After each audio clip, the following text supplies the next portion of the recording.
Hi YouTube, it's Joshua Miles and welcome back to my channel. Today's video is going to be yet another solved case for my Curious Case series, a case from Texas, the United States. Before we delve into this video though, I'd just like to take a moment to direct your attention to the Black Lives Matter movement. I'm sure you're all very much aware of the current situation going on in the world, and I'm sure a lot of you have come to this video as a form of escapism.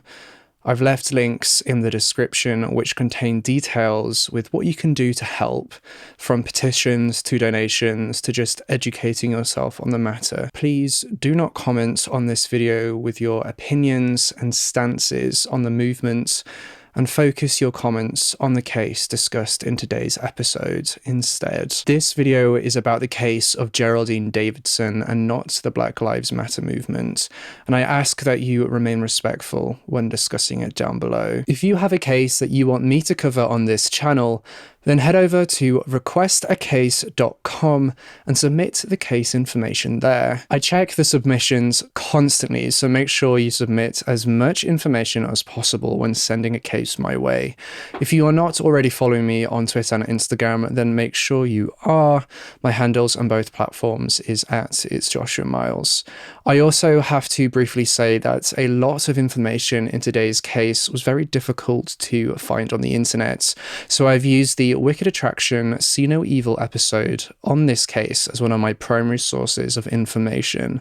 I've left a link to the episode in the sources, which you can find, as always, in my description box down below. And with all that being said, let's delve right into this case.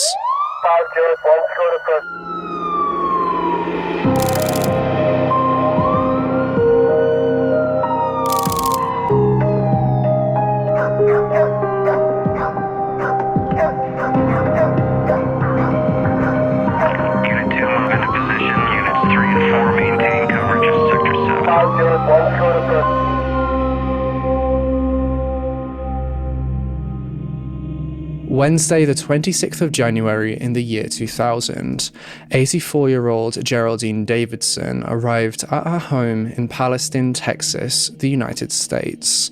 She walked into the house where she lived alone and noticed that her drawers had been rummaged through and her stuff was thrown about the house. It immediately occurs to Geraldine that her home had been broken into and that she had been robbed. She'd been broken into actually twice in the past couple of weeks, and she knew the signs that she had to look out for. But just as she was about to call for the police, a knife appeared around her throat. The following day, a passing motorist would contact the police after seeing what appeared to be a body in a nearby river's shallow waters. The body would be positively identified to be that of 84-year-old Geraldine Davidson. But who had done this to Geraldine? And why? Geraldine Iris Wright Davidson, known as Jerry to her friends and family, was born on the 14th of June 1915 in Kansas City, Missouri, to parents Harvey and Ellen Kellogg Wright. After finishing her education, she went on to study to become a history and then a music teacher. She worked at the local high school in Palestine for 20 years up until her retirement. Geraldine had fallen in love and married a man called Clyde Davidson, and together they had 3 children. Sadly, in 1985, Clyde passed away, leaving Geraldine with their 3 adult children in her retirement. During her retirement, she became the organist at her local church and taught the younger generations how to play the piano. On the evening of Wednesday the 26th of January in the year 2000, Geraldine was due to attend a choir practice at her local church, as she did most Wednesdays. But when she didn't show up to the practice, her friends immediately began to worry.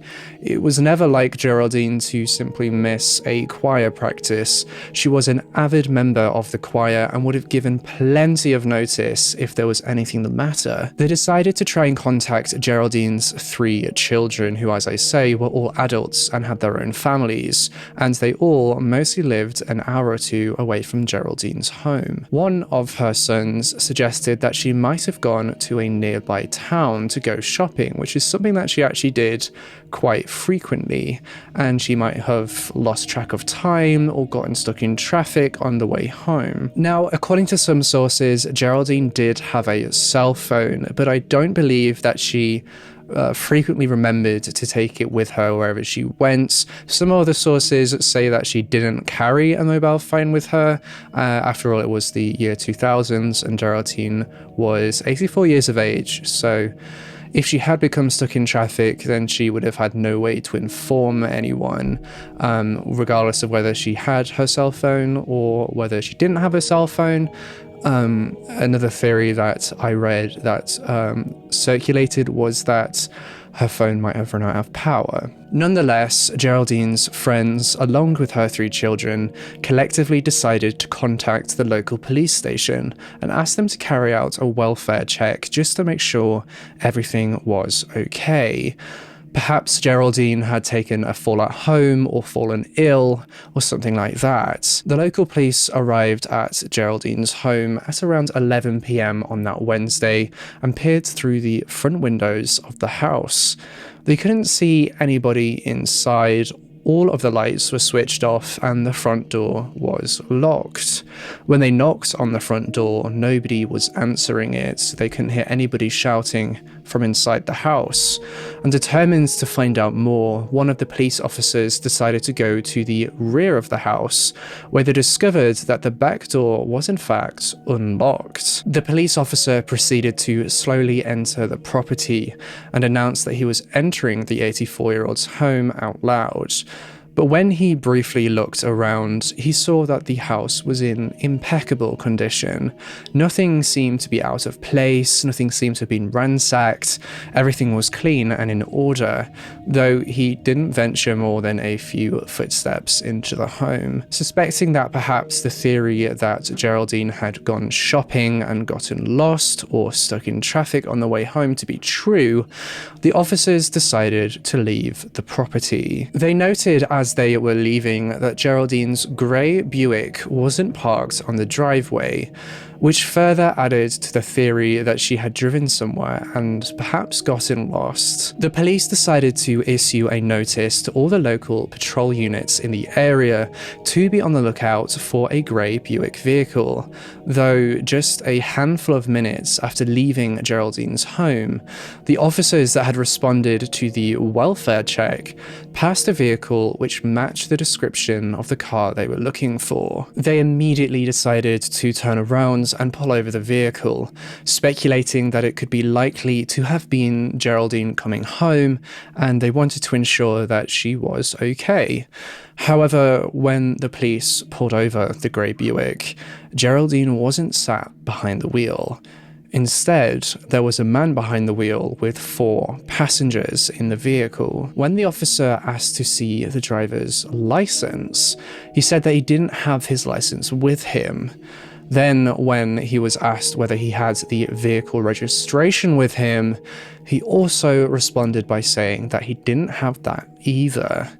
The officers, understandably growing suspicious, then began to ask the driver and the passengers who exactly the vehicle belonged to.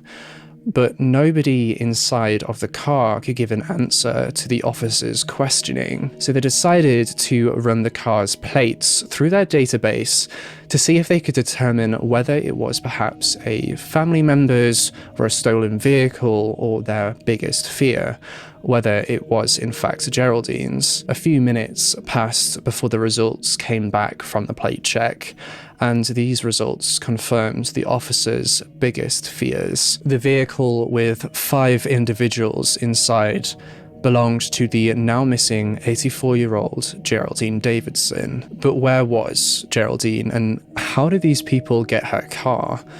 The police immediately took the 5 people in Geraldine's car to the police station to undergo questioning. Investigators rushed back to Geraldine's home to conduct a more extensive search, and on this second extensive search of the house, they discovered that a kitchen window had been broken from the outside in, with glass fragments scattered across the kitchen floor. Further to the smashed window, they found that cabinets and drawers across the house had been fully opened, and it seemed as if somebody had gone through them. Upstairs, it was an absolute mess. It was clear that somebody had broken into the house and burglarized it. How the officers responding to the welfare check who had entered the premises before hadn't seen the smashed window or ransacked house is honestly quite shocking to me. Alarm bells immediately began going off for the investigators, with the question of where exactly Geraldine was ringing in their ears. When the police searched Geraldine's car, which they had seized by this point, they discovered a roll of duct tape. The investigation quickly morphed from a welfare check into a kidnapping case. When the 5 people in Geraldine's car were questioned by the police, they told them that they had actually rented the car from a different person in exchange for drugs, and after a degree of persistence from the authorities, they managed to extract the name of the person they had rented the car from: Danielle Simpson. Danielle Nathaniel Simpson was born on the 26th of October 1979 in Palestine, Texas. Now, not all too much is known about Danielle's upbringing, but what we do know is that he worked as a machinist, and he had actually been on the police radar before this case. He was known to the police for his involvement in the local drug trade. Danielle had actually been involved in a particularly violent domestic abuse case against his girlfriend at the time, where as his girlfriend was leaving the house following an argument, he took a gun and fired it at the door. It's important to note that the girlfriend at the time decided to not press charges against Danielle for this. After his name had been given to the authorities, the search was on to track him down and question him in connection with this case. Around 2 hours after the police had discovered Geraldine's ransacked house, they pulled up to the last known address of Danielle. The address was actually the home of Danielle's mother, and as they spoke with her asking where exactly Danielle was, she pointed him out as he was climbing out of the window behind them. The police then obviously rushed to apprehend Danielle, though he managed to evade the police and fled into the streets. Police in the local area were immediately notified of Danielle's description, and the search for him began. But their search efforts were fruitless. Sadly, the following day, on Thursday the 27th of January in the year 2000, a motorist traveling down Texas Highway 79 between Palestine and Jacksonville spotted a body floating in the shallow waters of the river as he crossed the bridge. The motorist immediately contacted the authorities, who recovered the body. Through Geraldine's children, the body was positively identified to be that of 84-year-old Geraldine Davidson. Geraldine had been the teacher of numerous police officers who worked at the local police station, and the discovery shocked the entire community. The search efforts for Danielle intensified as a result of this discovery. The following day, the authorities brought in Danielle's wife for questioning. Danielle and his wife had actually gotten married at a young age, and that was allegedly so that his wife could have charges against her dropped. They'd been in a relationship together for years and had even run off with one another. At the time of this case, Danielle was 20 years old and his wife was 16. It's important to note that Danielle's wife was the same person who he had shot at during the aforementioned violent domestic abuse. And when Danielle's wife was brought in for questioning, she revealed the truth of what happened that fateful day. Here is what she said. That morning, she had overheard Danielle discussing plans to break into a house with his cousin, who was 13 years old. This wasn't their first time breaking into this house, though. They had actually broken into the house twice previously. Danielle, his cousin, and Danielle's wife then made their way over to Geraldine's house, which was just a few blocks away, in the early evening of the 26th of January. They knocked on the front door and peered through the windows and determined that nobody was home. Danielle then went to Geraldine's garage, which was unlocked, retrieved a hammer and a pick, and proceeded to walk round to the back of the house and smashed a window. Danielle's wife then entered through the smashed window and unlocked the back door to the house. All three of them then began to go through the house to find anything of value that they could steal, and in particularly jewelry. Danielle's wife located an expensive-looking ring in Geraldine's jewelry box, along with money stashed away in a drawer. Danielle also discovered an expensive-looking watch and pocketed it. Though about 50 minutes after they had entered the home, Geraldine returned home. It was as Geraldine was walking into the kitchen that Danielle snuck up from behind with a knife, grabbed the 84-year-old and held the knife to her neck.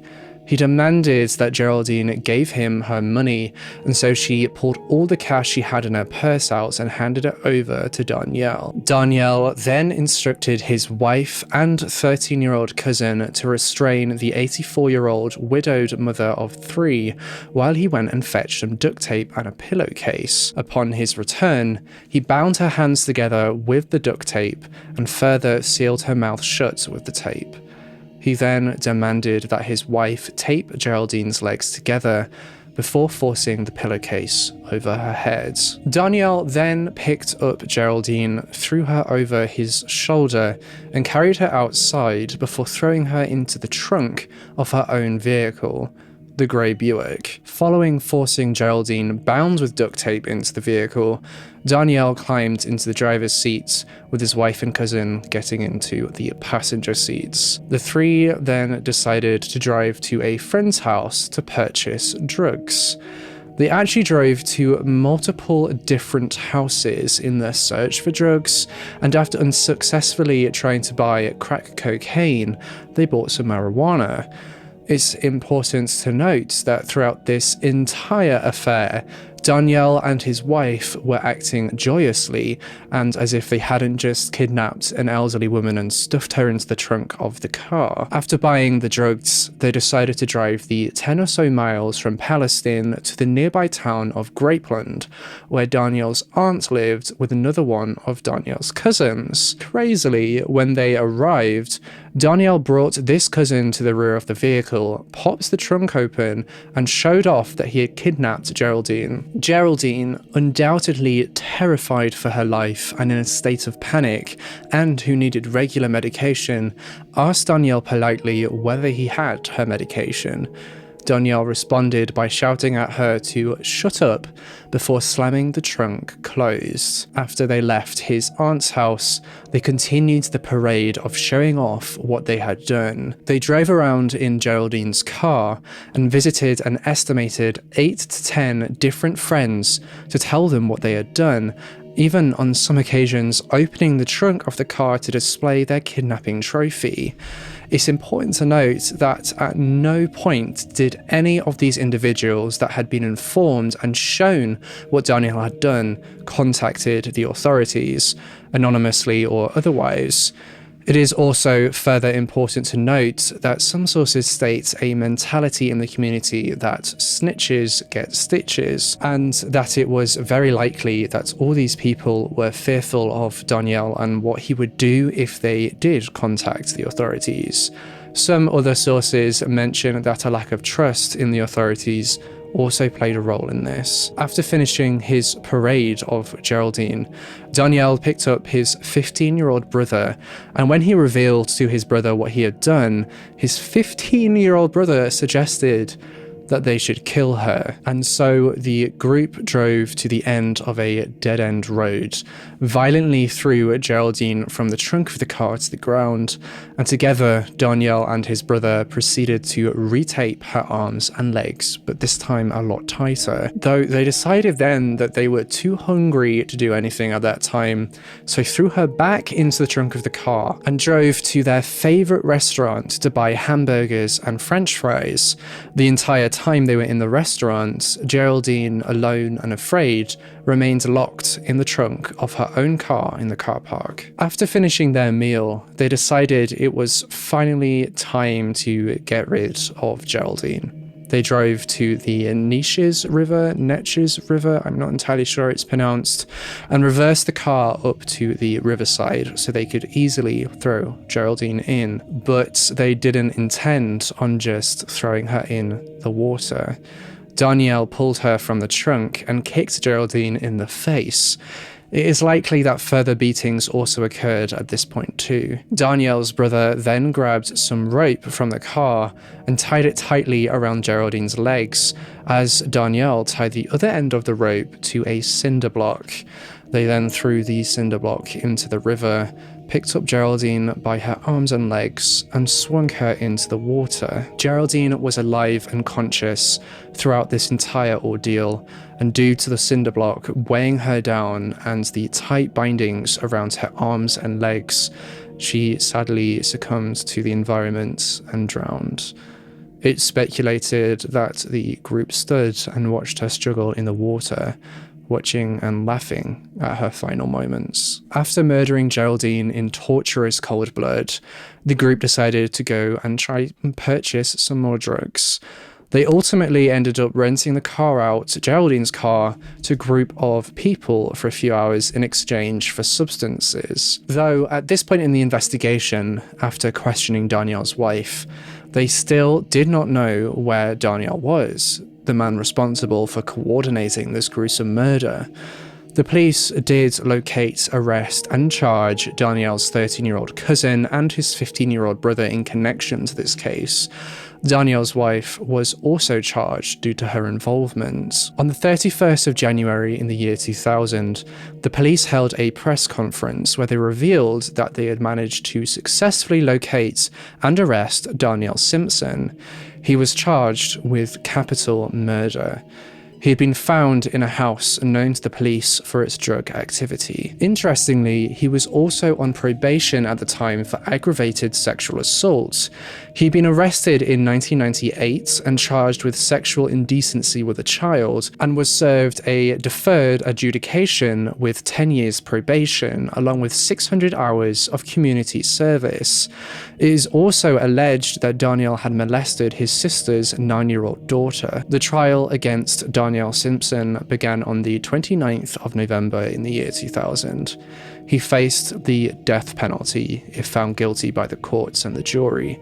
His wife had accepted a state plea deal to testify against him in court, which saw her receive a 40-year prison sentence for her involvement, with the possibility of parole after 30 years. And Daniel's younger brother also accepted a plea deal in exchange for life in prison to testify against his brother. It was determined that Daniel's wife and Daniel's brother were eligible to stand trial as an adult. On the 5th of December, the court found Daniel Simpson guilty of capital murder.